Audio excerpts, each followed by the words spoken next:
తప్పుదోవ పడతా ఉందని చెప్పి నేను లాస్ట్ టైం కూడా మీకు క్లియర్గా చెప్పిన. గూగుల్ టేక్అవుట్ లాంటి, నేను లాస్ట్ టైమే చెప్పినా అది గూగుల్ టేక్అవుట్ కాదు, టీడీపీ టేక్అవుట్. ఇటువంటి ఒక ఫాల్స్ ఎవిడెన్స్ పెట్టి అన్యాయంగా ఇన్నసెంట్ పీపుల్ని ఇంప్లికేట్ చేయడం అనేది తప్పు. ఈ ఇన్వెస్టిగేషన్లో చాలా కీలకమైన అంశాలను పక్కన పెట్టి సిల్లీ అంశాలను, సిల్లీ మోటివ్స్ను తెచ్చి అట్రిబ్యూట్ చేసే కార్యక్రమం జరుగుతూ ఉంది. నిజంగా మీకేమన్నా కొత్తేమో కానీ మా జిల్లా వాళ్ళకైతే కన్నా అసలు ఎంపీ టికెట్ ఒక మోటివ్ అంటే నవ్వుతారు మా జిల్లాలో. కారణం ఏంటంటే వివేకం సారు చనిపోయే రోజు కూడా దాదాపు మైదుకూరు కాన్స్టిట్యున్సీలో చాపాడు మండలంలో ఒక 300 ఇళ్లు డోర్ టు డోర్ క్యాంపెయిన్ చేసినారు. ఎమ్మెల్యే అభ్యర్థిగా రఘురామరెడ్డి గారికి ఓటేయండి, ఎంపీ అభ్యర్థిగా అవినాష్ రెడ్డికి ఓటేయండి అని చెప్పి డోర్ టు డోర్ క్యాంపెయిన్ చేసినారు. ఆయన కావాలంటే ఆ ఇండ్లు తిరిగి అడగచ్చు, వీళ్ళు పిలిచి అడగరు. ఎమ్మెల్యే అభ్యర్థి రఘురామరెడ్డి గారిని పిలిచి వెరిఫై చేసుకోవచ్చు, స్టేట్మెంట్ తీసుకోవచ్చు, వీళ్ళు తీసుకోరు. అంటే కేవలం వీళ్ళ కుట్రలకు ఉపయోగపడే స్టేట్మెంట్స్ మాత్రమే తీసుకుంటారు తప్ప నిజాలను వెల్లడిపరిచే స్టేట్మెంట్స్ తీసుకోరనేది స్పష్టంగా అర్థమవుతా ఉంది. అట్లా ఎమ్మెల్సీ ఎన్నికల్లో నేను సరిగ్గా మద్దతు ఇవ్వలేదని చెప్పి నా మీద అభియోగాలు వేశారు. నేను అడుగుతున్నా, దాదాపు 800 పైచీలకి ఎమ్మెల్సీ ఓటర్లు ఉన్నారు, ఎంపీటీసీలు కావచ్చు, జెడ్పీటీసీలు కావచ్చు, కౌన్సిలర్లు కావచ్చు. మీరు పిలిచి అడగండి అందరినీ. ఏ ఒక్కరైనా మీకు నా మీద నెగిటివ్గా చెప్తారేమో కనుక్కోండి. అది చేయరు. కేవలం హియర్సే స్టేట్మెంట్స్, ఒక అప్రూవర్ థియరీ, ఒక కట్టు కథను అడ్డం పెట్టుకుని ఈ రకంగా విచారణను ఒక పర్సన్ టార్గెటెడ్గా ఈ విచారణను ముందుకు తీసుకొని పోవడం అనేది ఇది చాలా తప్పు. ఎవరు కూడా దీన్ని హర్షించరు. తప్పకుండా వాయిస్ అవుట్ చేయడం మొదలు పెట్టాం. ఇప్పటి వరకు ఎన్ని విమర్శలు వచ్చినా, మీడియా ఎన్ని విమర్శలు చేసినా, మా సోదరి సునీతమ్మ సుప్రీంకోర్టులో నాపైన ఎన్ని అలిగేషన్స్ చేసినా, ఆనరబుల్ హైకోర్టు ఆఫ్ ఏపీలో ఎన్ని అలిగేషన్స్ చేసినా నేను మౌనంగానే ఉన్నా. ఎందుకంటే ఒకటి, వివేకం సార్ చనిపోయినాడు, వాళ్ళ కూతురని, అదేవిధంగా విచారణ జరుగుతూ ఉంది, విచారణ సంస్థ మీద ఒక నమ్మకం ఉండాలా. నేను మౌనంగా ఉండడం వలన రాష్ట్ర వ్యాప్తంగా వైఎస్ఆర్ కాంగ్రెస్ పార్టీ కార్యకర్తలు నిజంగా చాలా అయోమయంలో ఉన్నారు. నేను వాళ్ళందరికీ ఈరోజు చెప్తున్నా, గట్టిగా మీ అందరికీ నమ్మకం ఇస్తా ఉన్నా, మనం ఎటువంటి తప్పు మనం చేయలేదు, మీ అందరికీ గట్టిగా హామీ ఇస్తా ఉన్నా. ఎంత దూరమైన న్యాయ పోరాటం నేను చేయడానికి సిద్ధంగా ఉండా. ఎటువంటి ఆలోచన దీంట్లో లేదు. ఇంతకాలం నేను వాయిస్ అవుట్ చేయకపోవడానికి కూడా ఇందాక నేను చెప్పిన కారణాలే తప్ప మరొక కారణాలు కానే కాదు.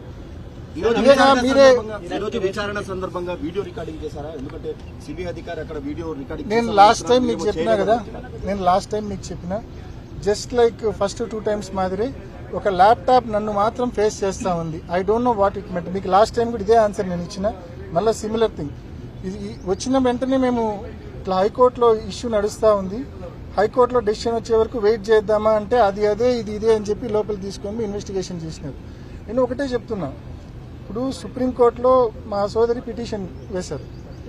ఆ పిటిషన్కు వీళ్ళు అంటే వైల్డ్ అలిగేషన్స్, అన్ని వెరీ వెరీ వైల్డ్ అలిగేషన్స్. ఆ పిటిషన్ చూస్తే ఆ పిటిషన్ను పూర్తిగా సమర్థిస్తూ సిబిఐ వాళ్ళు కౌంటర్ ఫిట్ పెట్టేస్తారు. ఇంతెందుకండి, మీకు కళ్ళ ముందు కనిపించే ఒక ఉదాహరణ, నిన్న నేను లంచ్ మోషన్ మూవ్ చేసినాం. లంచ్ మోషన్ మూవ్ చేస్తే మనం రెస్పాండెన్స్ ఎవరిని పెట్టినాం? సిబిఐ డైరెక్టర్ను పెట్టినాం, సిబిఐలో ఐఓను పెట్టాం రెస్పాండెన్స్. వాళ్ళ తరపున మహా అంటే అడ్వకేట్ వస్తారు, అంతేనా? వాళ్ళ తరపున అడ్వకేట్ వస్తారు.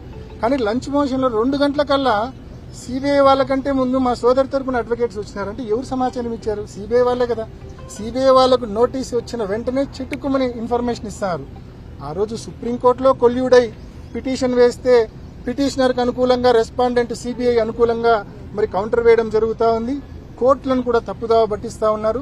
నిన్న నేను లంచ్ మోషన్ మూవ్ చేస్తే మూవ్ చేసిన చిటికెల్లోనే ఈమెకు సమాచారం, మా సోదరికి సమాచారం ఇవ్వడము, ఆమె వెంటనే నిన్న మధ్యాహ్నమే రైజ్ చేసినారు ఐ వాంట్ టు ఇంప్లీడ్ అని చెప్పి వాళ్ళ తరపున అడ్వకేట్. అంటే ఇవన్నీ చూస్తే మరి క్లియర్ కొల్యూషన్ కనిపిస్తా ఉంది. దీని వెనకాల పెద్ద కుట్రలు ఉన్నాయి. ఈ కొల్యూషన్ వెనకాల మరి ఖచ్చితంగా ఈ రాజకీయ కుట్రలను ఖచ్చితంగా ఛేదిస్తాము, తప్పకుండా న్యాయ పోరాటం చేస్తాము. ఒకటే చెప్తా ఉన్నాం, కంచే చేను మేస్తే ఇంకా ఎవరండి మాకు దిక్కు? సిబిఐఏ నిజంగా ఈ రకంగా కొల్యూడయ్యి ఈ రకంగా విచారణ చేస్తే ఎవరండి మాకు దిక్కు? కంచే చేను మేస్తే. మీరు ఇప్పటి వరకు కూడా ఎప్పుడు కూడా ఎవరిపైన ఆరోపణ చేయలేదు. ఇందాక మీరు కూడా చెప్పారు. మీరు దాఖలు చేసినటువంటి రిట్ పిటిషన్ లో వివేక కుటుంబంలోనే తగాదాలు ఉన్నాయన్న అంశాన్ని కూడా ప్రస్తావనకు తెచ్చారు. ఆర్గ్యుమెంట్ సందర్భంగా కూడా వచ్చింది. ఏంటి సార్ అది ఆ ఎలిగేషన్? అంటే వివేకం సార్కు 2006 నుంచి ఒక యువతితో ఆయనకు సంబంధం ఉంది. 2011లో బహుశా పెళ్లి చేసుకున్నారు. ఆ పెళ్లి చేసుకోవడానికి ఇస్లాం రా ప్రకారము తన పేరు కూడా షేక్ మొహమ్మద్ అక్బర్ అని పేరు కూడా మార్చుకొని పెళ్లి చేసుకోవడం జరిగింది. పెళ్లి చేసుకున్న తర్వాత షేక్ షెహన్షా అనే ఒక అబ్బాయి కూడా వాళ్ళకు పుట్టడం జరిగింది. వివేకం సార్ పూర్తిగా ఆ అబ్బాయిని ఫ్యూచర్లో రాజకీయ వారసుడిగా డిక్లేర్ చేయాలన్న ఆలోచన ఆయనలో ఉన్నాయి. నిజంగా విచారణ ఎంత తప్పుదోవ పడుతుందంటే మీరు ఆలోచించండి. అప్రూవర్ స్టేట్మెంట్లోనే ఆ రోజు క్లియర్గా ఇన్సిడెంట్ జరిగిన రోజు, ఇన్సిడెంట్ జరగక ముందు, జరిగిన తర్వాత, జరగక ముందు కూడా ఇల్లంతా డ్రాయర్స్ అన్నీ ఎతుకుతారని చెప్పి ఆ స్టేట్మెంట్లోనే ఉంది. డాక్యుమెంట్స్ కోసం ఎతుకుతారని చెప్పి మళ్ళా చేసిన తర్వాత కూడా డాక్యుమెంట్స్ మళ్ళా వెరిఫై చేసుకుని 3-4 సెట్ల డాక్యుమెంట్స్ రౌండ్ సీళ్లు కూడా దాని మీద ఉన్నాయని చెప్పి స్పష్టంగా చెప్పారు. మరి ఇవంతా రికార్డులో ఉండేదే. నేను బయట నుంచి మాట్లాడట్లా. నా ఇన్ఫరెన్స్ ఏంటంటే తప్పకుండా అవి notarized seals, notarized documents, notarized will ఆమె పేరుతో, మరి రెండో వైఫ్ పేరుతోనూ ఆ అబ్బాయి పేరుతోనూ సార్కి సంబంధించిన ఆస్తి మరి వాళ్ళకి ఇవ్వాలనుకోవడము, దాన్ని మరి ఎవరు అడ్డుకోవాలనుకున్నారో, ఎవరికి ఇంట్రెస్ట్ ఉందో, బేసికలీ నా strong contention this is murder for gain. అందులో భాగంగానే వివేకానంద రెడ్డి గారిని ఈ రకంగా వాళ్ళు చేసినారని చెప్పి నేను అనుకుంటున్నా. తప్పకుండా నేను ఇంకా రాబోయే రోజుల్లో కూడా న్యాయ పోరాటం ముందుండి తప్పకుండా చేస్తా. నాకు తెలిసిన ప్రతి వాస్తవాన్ని కోర్టు ముందు మీ ముందు కూడా తప్పకుండా ఉంచుతాం.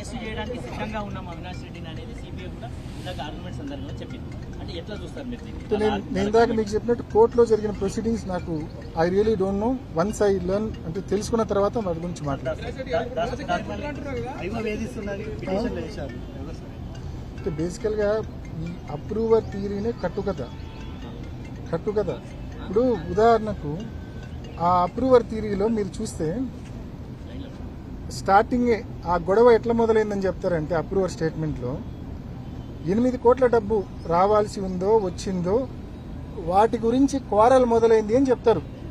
ఆ షేర్ల పంపకం మీద వివేకం సారేమో మొత్తం నాకే కావాలన్నట్టు, వీళ్ళు నువ్వు సగం తీసుకో మేము సగం తీసుకుంటామన్నట్టు క్వారల్ ఆ రకంగా బిగిన్ అవుతుందని చెప్పి మీ అందరూ కూడా చూసింటారు అప్రూవర్ స్టేట్మెంట్లో. That is the way conversation began, argument began. ఆ రకంగానే పోయి ఆయన మీద దాడి చేస్తారని చెప్పి ఉంది కదా.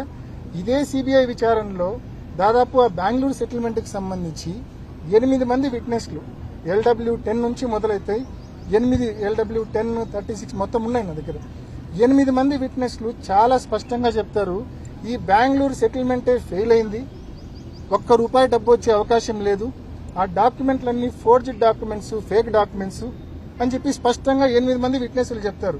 అంటే రాని డబ్బు కోసము, వచ్చే అవకాశమే లేని డబ్బు కోసము ఎవడైనా ఆర్గ్యుమెంట్ పెట్టుకొని కొట్లాడుకొని చంపుకుంటారా? ఇది చాలా కట్టుకోదని చెప్పడానికి మనకు. కాబట్టి తప్పకుండా what ever I have inferred, నేనేం బయట నుంచి గాలి మాటలు మాట్లాడడంలా, సొంత కవిత్వాలు చెప్పడంలా, ప్యూర్లీ ఫ్రమ్ ద రికార్డే మాట్లాడుతున్నా. What ever I have inferred from the record. ఇంకోటి, ఆ లెటర్ దాచిపెట్టడం బ్లండర్ కాదా అండి? నేను వెళ్లే లోపలనే అక్కడ లెటర్ ఉంది సీన్ ఆఫ్ క్రైమ్లో. ఆ లెటర్ను మరి మా సునీతమ్మ హస్బెండ్ రాజశేఖర్ గారు ఆ లెటర్ను కన్సీల్ చేయడం జరిగింది, దాచిపెట్టడం జరిగింది. పిఏ కృష్ణారెడ్డికి ఇన్స్ట్రక్ట్ చేసి ఆ లెటర్ను కానీ, ఆ లెటర్లో ఉండే కంటెంట్స్ను కానీ ఏ ఒక్కరికి చెప్పొద్దు అని చెప్పారు. నిజంగా లెటర్ను, సెల్ ఫోన్ను దాచిపెట్టడం నిజంగా తప్పు కదా? పోనీలే దాచిపెట్టినారు, పోలీసుల కన్నా చెప్పాలనా? అది చెప్పాలా? అంటే ఎక్కడ రెస్పాన్సిబుల్గా బిహేవ్ చేసినారు? పోనీ నన్ను పొమ్మని చెప్పి వాళ్ళే కదా చెప్పింది, వాళ్ళు పొమ్మంటేనే కదా నేను పోయింది. పోనీ నాకన్నా చెప్పాలనా? నాకన్నా చెప్పాలి కదా. లెటర్ నింది ఎక్కడ నాకు చెప్పరు. అంటే ఏమీ చెప్పకుండా నన్ను ఎందుకు పోమన్నట్టాడా? ఎందుకు పోమన్నట్టు? కాబట్టి తప్పకుండా ఆ లెటర్ అనేది it is a concluding, confirming evidence that it is a murder. Timely intimation ఆ లెటర్ విషయంలో చెప్పకపోవడం అనేది ఈ కేసులో బిగ్గెస్ట్ బ్లండర్. ఆ బ్లండర్ చేసినారు కాబట్టి ఆ విషయంలో తప్పకుండా ఇన్వెస్టిగేట్ చేయమని చెప్పి కోరుతున్నాను. నేను ఏ ఒక్కరికి గుండెపోటు అని చెప్పలేదు. మీరు కావాలంటే నేను ఆ రోజు మార్చి దగ్గర మాట్లాడిన మాటలు చూడండి, లేకపోతే మార్చి 17 నేను మాట్లాడిన మాటలు చూడండి. ఆ ఇన్సిడెంట్ జరిగినప్పుడు ఏ ఒక్కరికి నేను గుండెపోటు అని చెప్పలేదు. అప్పట్లో రూలింగ్ లో ఉన్న తెలుగుదేశం ప్రభుత్వం అలా చిత్రీకరించింది. నేను చెప్పినట్టు నేను ఇన్ఫాక్ట్ బాధ్యతగా ప్రవర్తించిన. ఇన్ఫాక్ట్ నేను అక్కడికి పోయి పోలీసులకు వాళ్ళు ఇంటిమేషన్ ఇస్తేనే, ఫ్యామిలీ మెంబర్స్ ఇంటిమేషన్ ఇచ్చిన తర్వాత నేను అక్కడికి పోయినా. నేను అక్కడికి పోయినాక పోలీసులకు ఇన్ఫర్మేషన్ ఇవ్వకపోతే మీరు తప్పు చేసినావు అవినాష్ అంటే ఒక అర్థం ఉంది. బంధువులకు దగ్గర వాళ్ళకి ఇన్ఫర్మేషన్ ఇవ్వకపోతే నువ్వు తప్పు చేసినావంటే ఒక అర్థం ఉంది. నేనేం తప్పు చేసినా, చూసినా, బయటకు వచ్చినా, పోలీసులకు ఫోన్ చేసినా, దగ్గర బంధువులకు ఫోన్ చేసినా, ముఖ్యమైన నాయకులకు ఫోన్ చేసినా. ఇవన్నీ చేయకపోతే తప్పంటారు కానీ చేస్తే తప్పంటారని నేను నిజంగా ఊహించలేకపోతా ఉన్నా. కాబట్టి in the days to come తప్పకుండా లీగల్ గానే అన్ని రకాలుగా ఫైట్ చేస్తాము. విత్ ఇన్ సిబిఐ రికార్డు ఉండే అంశాలనే తీసి తప్పకుండా కోర్టుల దృష్టికి తీసుకొని పోతాం, మీ దృష్టికి తీసుకొని వస్తాం. తప్పకుండా justice will prevail, truth will prevail. Thank you.